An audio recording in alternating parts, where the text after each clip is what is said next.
जी को कुछ करके दिखाना चाहिए। कुछ लोग ये भी कह रहे हैं कि जिस तरह की उम्मीद की जा रही थी मोदी साहब से, वो पूरी होती दिखाई नहीं दे रही हैं।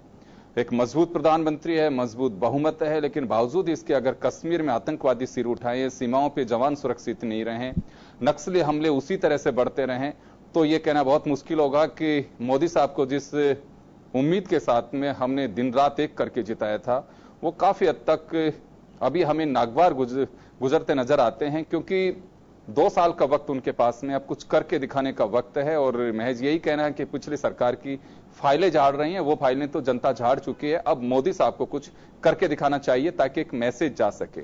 चलिए हम चर्चा को आगे बढ़ाएंगे। बसंत जी, आपके पास में आना चाहूंगा मैं। आपने कहा कि मोदी सरकार ने बहुसंख्यकवाद, अपनी तरीके का एक नए राष्ट्र प्रेम, राष्ट्रवाद की एक अवधारणा लॉन्च करने की कोशिश की। देखिए, हर सरकार की अपनी एक आइडियोलॉजी होती है, गवर्नमेंट कोई भी हो सकती है। इस देश में कुछ मुद्दे ऐसे होते हैं कि जिन्हें बहुसंख्यक, अल्पसंख्यक उनके साथ में जोड़ के देखा जाता है। क्या हम आजादी के इतने साल बाद में अभी हालात ऐसे हैं कि देश में समानता की स्थिति गौण हो गई हो, या फिर अभिव्यक्ति की स्वतंत्रता पे अंकुश लग गया हो? देखिए, आपने जो कहा, पहले तो जिन्होंने भी अभी इस सरकार के कसीदे पढ़े, उनके लिए मैं कह दूं कि ये रोशनी नजर आ रही है, वो छल है लोगों, जैसे जल में झलकता हुआ महल है लोगों। और जैसे अभी आपने कहा कि एक मजबूत प्रधानमंत्री, तो मजबूत प्रधानमंत्री नहीं है, एक मजबूर प्रधानमंत्री हैं जो नागपुर से संचालित होते हैं। अगर उनकी मजबूरी है कि इस देश में वो सांप्रदायिकवाद को, जब जब जनता बुनियादी समस्याओं पर, महंगाई की अगर बात करें, जो अरहर की दाल 60-65 रुपए मिलती थी, 200 रुपए किलो मिलने लग गई। और कच्चे बाजारों, कच्चा जो तेल था वो कितना 50 रुपए बैरल जब मिल रहा है, वो 70 रुपए मिल रहा है। और उस जमाने में 150 रुपए मिलता था, तब भी उसी भाव, आज के भाव ही मिलता था। तो ये सरकार पूरे तौर पर जनता का ध्यान बांटने का काम कर रही है। नहीं तो क्या कारण है कि गो हत्या के, गो भक्ति के नाम पर पूरे देश में गुंडागर्दी हो रही है, दलितों पर अत्याचार हो रहे हैं। ऊना में अत्याचार हुआ दलितों पर, सहारनपुर में अत्याचार हो रहे हैं। ये सोचने की बात है। इन्होंने रोजगार केंद्रों को कैरियर पॉइंट के रूप में विकसित करने का काम किया था। बताइए आज कितने रोजगार के... एक में छोटा सा सवाल है। देखिए, मैं पहले आप सब लोगों को बोलने का मौका दिया, अब हम लोग आपसे पूछना भी चाहेंगे। मैं आपसे जानना चाहूंगा कि दलित अत्याचार, पहली मर्तबा दलित अत्याचार 3 साल में, इससे पहले अत्याचार नहीं हुए, ये देखिए निश्चित रूप से निंदनीय विषय है, हर किसी लेके चिंता का विषय है। लेकिन क्या ये कि राजनीतिक इश्यू है? ये बिल्कुल राजनीतिक इश्यू। सारी चीजें जब देश में, सब तमाम चीजें, नल, बिजली, पानी, तमाम जब राजनीति से संचालित होते हैं। राजनीति का विषय तब होना चाहिए जब उसमें कोई सॉल्यूशन भी निकल सके। महज एक हमारे यहाँ राजनीति का पर्यायवाची शब्द लोगों को इसी वजह से कहते हैं कि अगर किसी 2 पक्षों में आम झगड़ा गली का भी होता है तो कहा जाता है कि इसमें आप राजनीति मत करिए। अगर कोई बचाव करने के आता है तो राजनीति का नजरिया उस दृष्टि से देखा जा रहा है हमारे यहाँ पे। रोहित वेमुला की जो आत्महत्या पे मजबूर किया, वो क्या राजनीतिक कारण नहीं था? क्या कारण है कि जो आज सहारनपुर में जो दलित अत्याचार हो रहे हैं, वो क्या कारण है? क्यों सरकार उस पर कड़ा एक्शन नहीं लेने का काम करती है? क्यों ऊना में अगर राजनीतिक वो क्यों मुख्यमंत्री, वहां के डीएम को बदला, गवर्नमेंट का एक्शन नहीं है? ये नहीं, डीएम, ये तो ये स्वाभाविक प्रक्रिया होने के बाद बदलती है। इतनी बड़ी घटनाएं कैसे हो जाती है? आपका कहना है कि जब घटना के बीज अंकुरित हो रहे हैं तो उसी वक्त उस पर लगाम लगाने की आवश्यकता थी? हाँ, बिल्कुल लगाने की काम थी। आपको दलितों को उठाने का, बराबरी का हक देने की बात करनी चाहिए। ऊना में कैसे दलित अत्याचार हुआ, ये सोचने की बात है। कैसे वो जगह जगह दलितों ने आंदोलन किया, क्यों मुख्यमंत्री बदला गया, ये तमाम बातें हमको सोचनी पड़ेंगी। जी, तो अभी चाहते क्या, होना क्या चाहिए? अब सरकार से क्या हम उम्मीद करते हैं, क्या होना क्या चाहिए? इस सरकार ने जो घोषणा पत्र, देखिए घोषणा पत्र संविधान होता है एक उस पार्टी का, उसको लागू करना उसका परम धर्म होता है, परम कर्तव्य होता है। तो बताइए, ये जो सरकार 2014 का भारतीय जनता पार्टी का घोषणा पत्र है, उसमें कितनी घोषणाएं इन्होंने लागू करी? 100 नए शहर बनाने की बात थी, क्या 100 नए शहर इन्होंने बना दिए? इन्होंने कहा राष्ट्रीय खेलकूद प्रतिभा प्रणाली का वो करेंगे, शुभारंभ करेंगे। कौन सी राष्ट्रीय खेलकूद प्रणाली का इन्होंने शुभारंभ कर दिया? इन्होंने कहा कि 100 सबसे ज्यादा पिछड़े शहर, उनको 100 सबसे विकसित शहरों की श्रेणी में खड़े करेंगे। क्या इन्होंने 100 सबसे ज्यादा विकसित शहरों में खड़े कर दिए? एक के बदले 5 सिर लेने की बात कहते थे। हम तो कहते हैं कि हम तो हिंसा के घोर खिलाफ हैं। आप 5 सिर, आप जाके आप इतने पिछले कई सालों में इतने सरहद पर शहीद सैनिक वो शहीद नहीं हुए, आप बताइए उनके बारे में आपने क्या किया? मतलब जो आप करो वो राष्ट्रवाद है और दूसरा करें तो वो है मतलब देशद्रोह का काम है। तो ये सरकार किस मोर्चे पर सफल हुई है, ये सरकार को खुद तय करना पड़ेगा। रोजगार आपने कुटीर उद्योग धंधों को आप करें हम संरक्षण देंगे, लेकिन आप संरक्षण देते हैं अडानी और अंबानी जैसे लोगों को, जिनकी अंबानी की पत्नी की दिनचर्या 3 लाख की चाय से शुरू होती है। ऐसे लोगों पर टैक्स लगाने का काम करना चाहिए। आप कहते हैं कि रिटेल में आप निवेश को मंजूरी नहीं देंगे और आप बसंत जी अंबानी की बात मुझे लगता है कि बहुत सारे लोग करते हैं कि अंबानी को संरक्षण दिया जा रहा है। क्या ऐसा है कि मुकेश अंबानी नरेंद्र मोदी के 3 साल के प्रधानमंत्री बनने के बाद ही टॉप इंडियन जो पैसे वाले लोग हैं उनमें से एक पहले नंबर के बनकर के रख गए हैं? इससे पहले पैसा नहीं था उनके पास में। नहीं, सवाल इस बात का है, आप उससे तुलना पिछली सरकार से तुलना मत करिए। पिछली सरकार की तुलना अगर आउट ऑफ द वे जाकर के क्या किया ऐसा, मैं वो जानना चाह रहा हूं कि ये कह सके कि आप छोटे उद्योगों को संरक्षण देना चाहिए। जी, दिल्ली में किसान मल मूत्र खाने पीने की स्थिति में पहुंच गया, उसको मीडिया भी इग्नोर कर रहा था। ये बात आप किस वजह से हुई?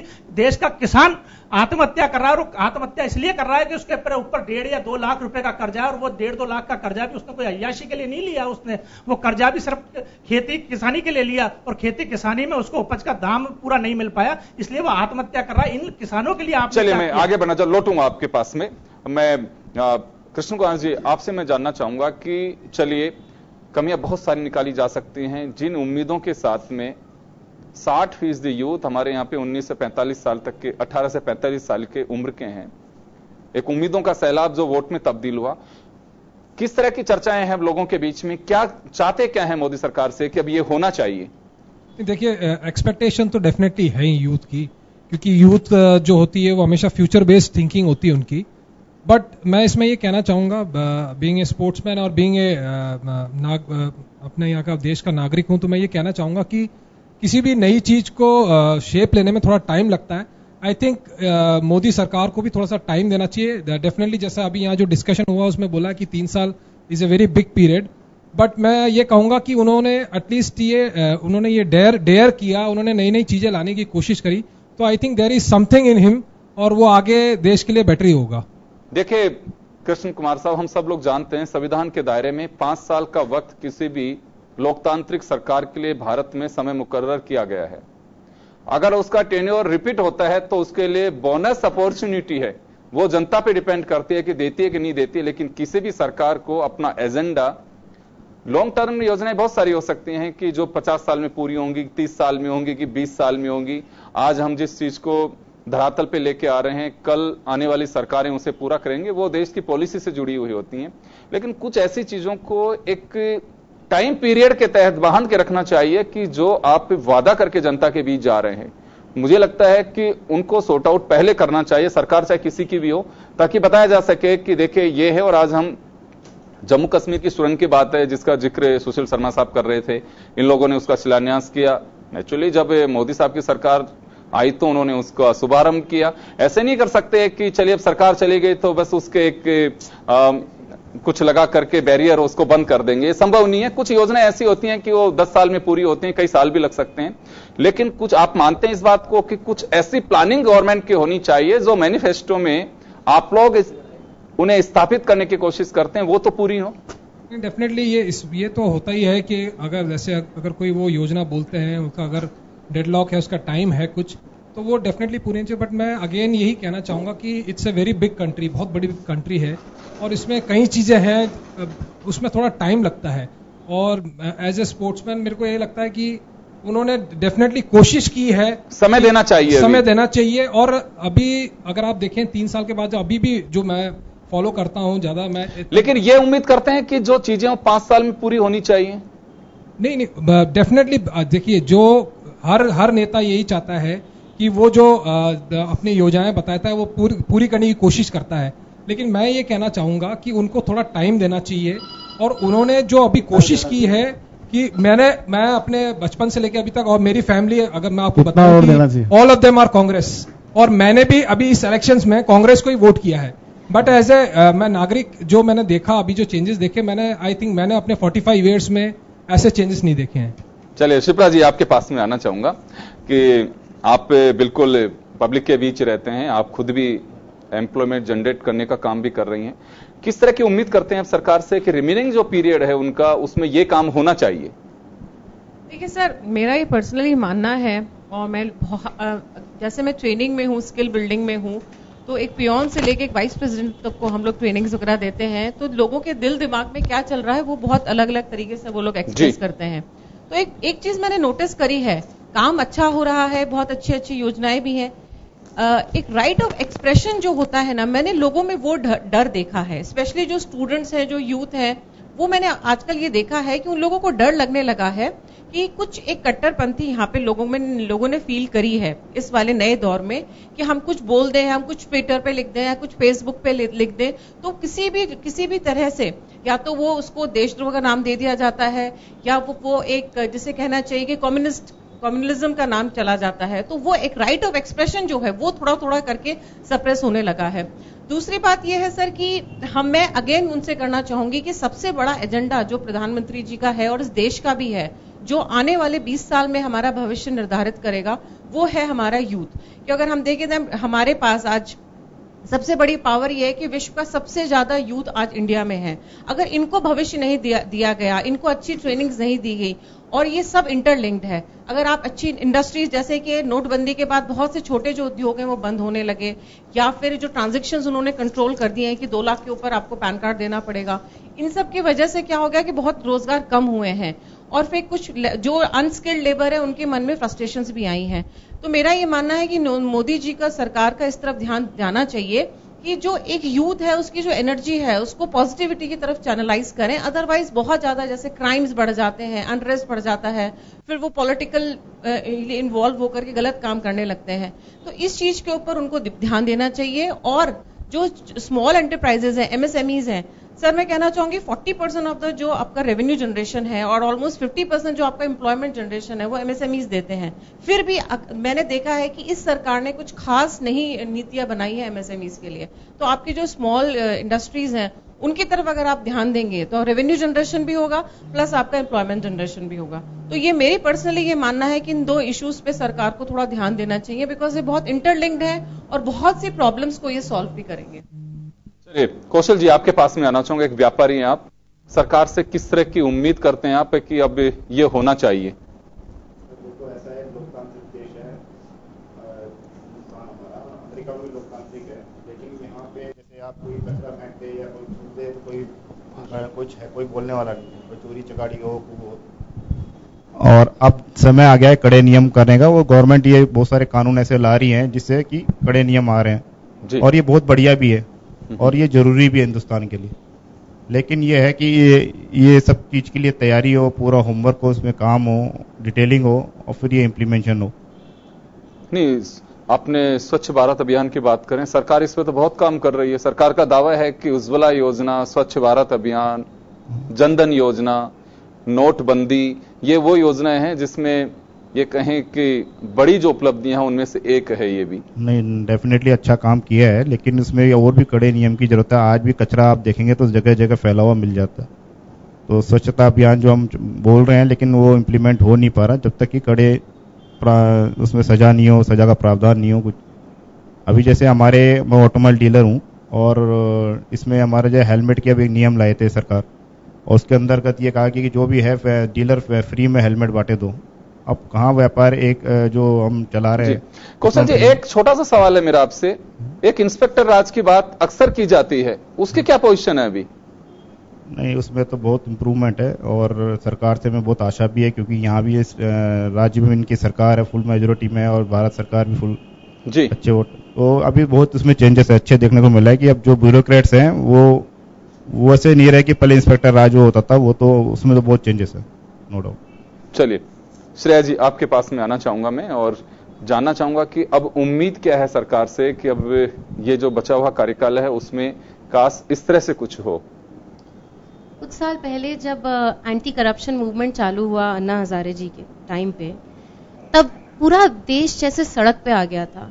पूरे देश में एक निराशावादी दिखाई देता था। पूरा देश ऐसा लगता था कि अगर वापस ये करप्ट कांग्रेस वापस आ गई तो देश ही छोड़ देंगे।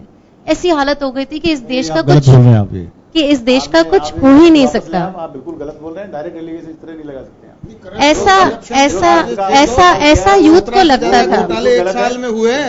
चलिए मनीष जी इसमें क्या नहीं एक बार ऐसा जुर्म साबित बताया ना, जुर्म साबित का मुकदमे जेल में गए। चले एक बार इनको बात ही मैंने बताया आपको के पास में आऊंगा। 17 मुकदमे मिलान कोर्ट ने कह दिया कि अगस्ता हेलीकॉप्टर में घूस दी है सोनिया गांधी जी को। इसमें कहा है डेक्कन हेराल्ड वाले केस में कहा है कि सरकारी संपत्ति का कांग्रेसीकरण साबित हुआ है। मनीष जी, सुशील जी, एक बार जरा इनको बोलने दीजिए। मनीष जी मैं प्लीज आप लोग एक बार रुके, एक बार कहने दीजिए बात। सुशील जी एक बार बात तो सुनिए, बोलिए श्रेया जी। को लगता था ऐसा तो एक बार सुनिए, आपको मैं मौका दे रहा हूँ एक बार। इन्होंने अपनी बात इन्होंने अपनी तरफ से नहीं कहा। आए दिन अखबार में, आए दिन न्यूज में घोटाले आते थे। बच्चे को लगता था कि लीडरशिप या राजनीति के नाम पे क्या है, एक चुप रहने वाला प्राइम मिनिस्टर और हमारा देश जिसका कि कुछ नहीं हो सकता। ये तो अब देश ऐसा हो गया है कि बिल्कुल बर्बाद हो गया है, ऐसी हालत हो गई थी। 3 साल में उसी देश का काया पलट हो गया पूरे विश्व में। पूरे विश्व में हमारे देश का इतना नाम हो गया। आप कमाल करते हैं। करप्शन तो कम हो गया। आप एक सेंटिमेंट की बात कर रहे हैं, मैं उम्मीद और सेंटिमेंट की बात कर रही हूं। और परेशान है। सुशील जी जो बात कर रही है एक बात पूरी सुनिए, ये अपनी तरफ से नहीं कर रही, ये तो एक चर्चा जो। हाँ बताइए। मैं सिर्फ एक उम्मीद और एक सेंटिमेंट की बात कर रही हूँ कि आम आदमी की, यूथ की, सबसे ज्यादा यूथ के मन में क्या है, मैं सिर्फ वो बात कर रही हूँ कि अब पूरे विश्व में हमारे देश का नाम है। India is one of the fastest growing economy, ऐसा सुनने में आता है, अखबारों में आता है। हमारे प्राइम मिनिस्टर को जगह जगह जाकर बोलने का मौका मिलता है, स्टैंडिंग ओवेशन मिलता है। ऐसा कब होता था? अच्छा, हमारे मनमोहन सिंह जी तो कभी बोलते ही नहीं थे। तो अब हमारे मनमोहन सिंह जी तो कभी बोलते ही नहीं थे। अब पुराने जमाने में क्यों, आज में आइए ना।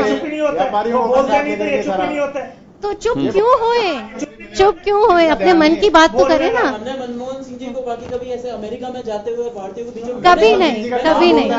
अमेरिका का राष्ट्रपति आम नहीं बोलता है, वो सोनिया गांधी जी के पीछे खड़े होकर बोलते थे। मंत्री तो बनाती थी सोनिया गांधी जी। और सबसे बड़ी बात ये, आप बोलने नहीं दोगे किसी को, मतलब ये क्या बात हुई? और यही कारण है कि 18 राज्यों से सरकार चली गई आपकी। आप मुझे बोलने दीजिए, आप मुझे बोलने दीजिए। एक बार देखिए टाइम हो रहा है। आप जो अपने आप को शर्म महसूस करता है भारत में पैदा होने का, वो विदेश में जाकर की बातें करता है। देखिए आप ऐसे कहिए, देखिए ये तो वहाँ के लोग कह रहे हैं, NRI कह रहे हैं ये बात। सुशील जी आप उत्तेजित मत हो। आप एक बार बोलने को दीजिए। आप चुनाव क्यों हारे हो वो बताओ। आप ये जनता को मत रोको। एक बात बोलिए, चलिए बोलिए आप पॉइंट। मैं तो सिर्फ ये कह रही हूँ कि हमारी जो एक यूथ की जो उम्मीद है वो अब बहुत बड़ी है। बहुत आशाओं के साथ प्राइम मिनिस्टर मोदी आए हैं और बहुत बड़ा बोझ अपने कंधों पे लेकर आए थे। उन्होंने ये बोझ उठाया और हाँ, बहुत हद तक ये उम्मीदें जो यूथ के साथ बंधी हुई थी वो पूरी भी हुई हैं। इसीलिए यूपी के इलेक्शन जीते हैं, वो तो अभी हुए इलेक्शन, इसीलिए जीते हैं। आप करो ना, तो आप करो। 27 राज्यों में सरकारें हुआ करती थी आपकी, अब 6 में रह गई। 21 सरकारें चली गई। 21 सरकारें चली गई आपकी। अब वो भी बीजेपी ने हटाई है क्या? जनता ने हटाया आपको। You are rejected. आप रिजेक्शन की फ्रस्ट्रेशन दूसरे पे निकाल रहे हो। This is not fair. क्या बात कर रहे हो? 21 सरकारों की चली गई, आप नाराज हो रहे हो। आपका वोट एक है, अपनी एक तरह की बात करो। जो 7 जने कहेंगे वो होगा। आपका एक वोट है, एक वोट दो और चलो। आप तो सबके वोट हड़प जाना चाहते हो। नहीं, आपका एक वोट है, दो और जाओ, बात खत्म। आप तो सारे वोट हड़प जाना चाहते हो। सुशील जी हम समय की आवाजें दबाई, यही कारण। बहुसंख्यकों को दबा के रखा आपने हमेशा। मनीष जी एक बार श्रेया जी को बोलने दीजिए, मैं एक के पास में वापस लौटूंगा आपके पास में जी। अब यूथ की जो उम्मीद है वो ये है, चाहते क्या आप लोग वो बताइए। पॉलिटिशियंस हैं वो आंकड़ों की बात करें, डेवलपमेंट की बात करें, और मैं दोनों साइड के बारे में बात कर रही हूँ। इधर उसने क्या कहा या इसने क्या कहा या उससे क्या हुआ, इससे हमें कोई मतलब नहीं है। हमें आंकड़े चाहिए, स्टैटिस्टिक्स चाहिए, हमें डिटेल्स चाहिए, हमें डेवलपमेंट चाहिए, और हाँ, हमें GST चाहिए। GST से जो फर्क आएगा वो बहुत बड़ा फर्क होगा। यही यूथ की सबसे बड़ी उम्मीद है कि हम अब पॉलिटिक्स में सरकार में इसका जीएसटी का ये बीजेपी की नहीं है, ये बीजेपी। चलिए एक बार सुशील जी के पास में जाना चाहूंगा। चलिए सुशील जी, बना रहे हो सुशील बीजेपी जी की, ठीक है, ये भी एक बार प्लीज मनीष जी आपके पास, सुशील जी एक बार, सुशील जी, बसंत जी प्लीज एक बार जरा मेरे से बात करो आप, मैं बताता हूँ। सुशील जी आपको जवाब, आपको मैं एक बार सवाल करने, सुशील जी मैं आपसे जानना चाहूंगा कि देखिए आप एक पॉलिटिकल पार्टी के लीडर हैं, मेरे ख्याल में वो बात की बात है, उससे पहले एक इस देश के नागरिक हैं, आप एक मतदाता भी हैं, वो पहले हैं, पार्टी के लीडरशिप बाद में आती है, पहले एक मतदाता बनता है आदमी और एक देश का नागरिक बनता है। चले इस नाते मैं जानना चाहूंगा कि सरकार से उम्मीद क्या करते हैं? पॉलिटिकल पार्टी भी उम्मीद तो करती है कि सरकार को ये करना चाहिए। नहीं देखो वो तो मैं बताता हूँ।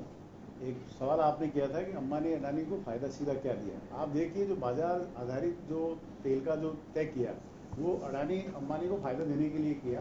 इनके पेट्रोल पंप बंद हो गए थे, सारे पेट्रोल पंप अंबानी के चालू हो गए। आप देखो रियल आपका जो रिलायंस के पेट्रोल पंप सारे चालू हो गए और ये जो बेनिफिट सीधा जनता को मिलना चाहिए था वो आपने प्राइवेट, वो ₹1 कम पे दे रहा पेट्रोल। प्लीज मनीष जी, ₹1 कम में पेट्रोल क्यों दे रहा है? मनीष जी आ रहा हूं मैं। तो अब जनता को फायदा, ओपन मार्केट का फायदा है, मनमोहन सिंह जी कहते गए। मनीष जी देखिए, यही कहना चाहता हूं। नहीं आ रहा हूं ना आपके पास में, आपको क्या भरोसा नहीं है कि आपको समय मिलेगा? अंबानी को लाभ दिया आपने, लैंड एक्विजिशन बिल में फेरबदल करके इन उद्योगपतियों को ₹1 में इंश्योरेंस अडानी अंबानी के लिए किया है हमने। दुर्घटना बीमा है ना अडानी जी की, एक्सीडेंट हो जाएगा जब।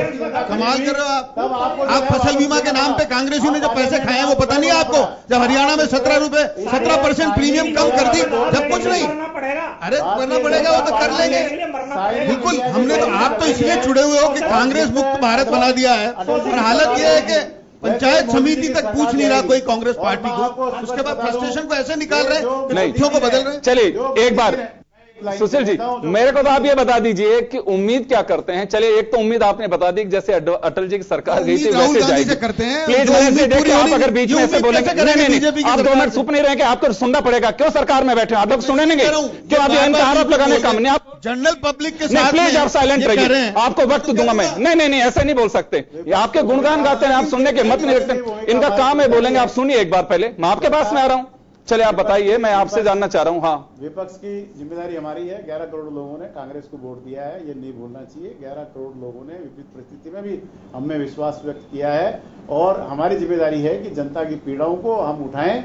और भारत के प्रधानमंत्री जी ने जो लुभावने वादे किए थे बेरोजगारों से, जो देश के सुरक्षा के मामले में, जो महंगाई को कम करने के मामले में, लोगों को रोजगार देने के मामले में, किसानों का जो है मुआवजा देने और उनकी जो आत्महत्या का दौर को रोकने के लिए, और जो अंतर्राष्ट्रीय वातावरण जो चल रहा है पूरे अमेरिका में जैसे हमारे नौजवानों को रोक दिया गया है। आप देखिए कि किस तरह के इंडस्ट्री छोटी छोटी बंद हो रही है, आपका एक्सपोर्ट बंद हो रहा है, आपका रुपया गिरता जा रहा है। ये जो बातें उन्होंने की थी आज एक भी पूरी नहीं हुई है।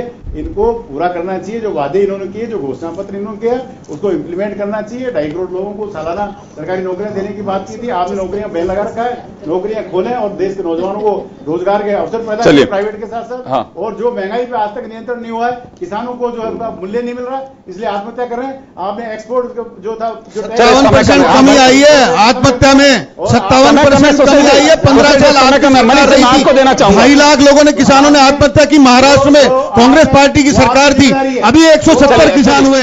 मैं ये नहीं कहता हूं राजनीतिकरण करना चाहिए, लेकिन आप झूठे तथ्य रख रहे हैं। आत्महत्या का करने का काम कांग्रेस पार्टी के राज में हुआ था।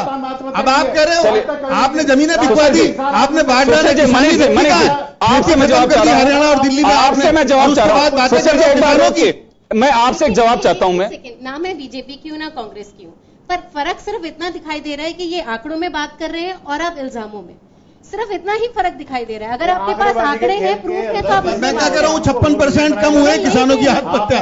मैं क्या करूँ इसमें? यूथ आंकड़े मांग रहा है। इंडिया के समय भी, अटल जी के समय में आंकड़ों के खेल में देश के नौजवानों को उलझाया गया था। तो हमने मोबाइल की लाइन खत्म करी अटल जी ने, हमने गैस की लाइन खत्म करी, हमने स्वर्णिम चतुर्भुज योजना बनाई। कौन मना कर रहा है? 3 देन आज तक अटल जी की सरकार की है और मोदी जी की 3 देन अभी भी है। मैं आपको बता सकता हूँ। देश की जनता केवल गांधी परिवार को चले डिफीटिंग हर जगह हार रहे हो, मानते नहीं हो आप बार बार कह रहे हो मुकदमे चल रहे हैं आप पे, और उसके बाद आरोप लगा रहे हो 2019 का चुनाव सोनिया गांधी बीमार है, राहुल गांधी बेकार है, वो आते नहीं, ये हम कह रहे हैं क्या?